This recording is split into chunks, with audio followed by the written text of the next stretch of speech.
All right, Butch. Explosive way to end the season. Yep. Saturday, 8 goals. Yep. Knocking off a rival in Eastern. Just kind of take us back to the day. Well, it was, we've been trying to stress to the team all week that how important that game was in terms of a couple issues. One is for the regional rankings and, how they, can be a dangerous team and how, that we had a lot to play for and maybe they didn't have as much to play for, not to look past that situation.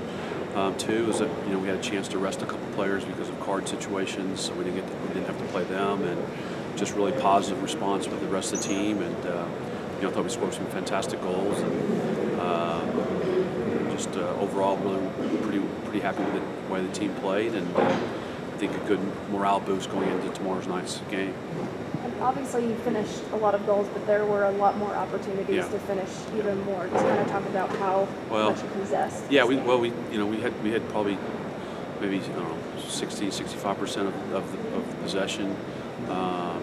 It seems like it's feast and famine sometimes. They're all going in or they're not going in, and I just kind of hope we saved a few for tomorrow.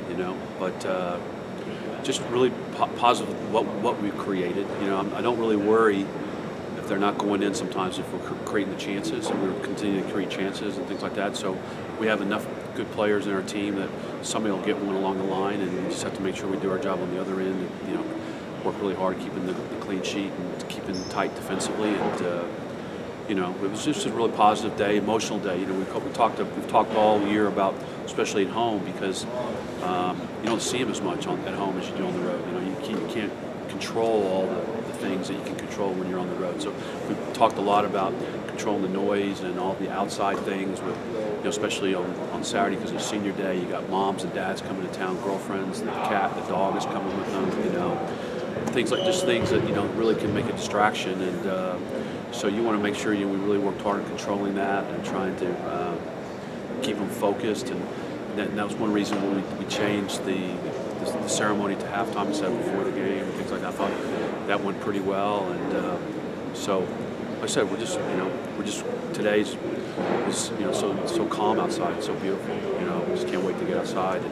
But it's going to be about rest and rejuvenation today again, and just make sure reminding them what's at stake, and they know we talked to them on Saturday about it, so we'll be fine. And how do you carry this focus into Sanders?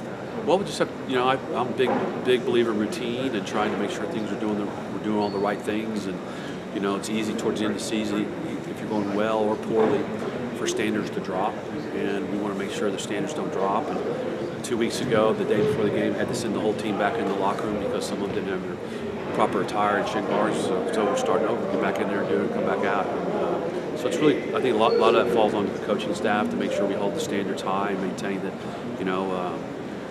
pretty much half the country's finished playing and we're not. And, our goal is to win on Tuesday and win on Friday and get to that championship game on Saturday on Sunday. And so, we just have to make sure that standards don't drop and follow the routine and, like I said, manage the noise at home.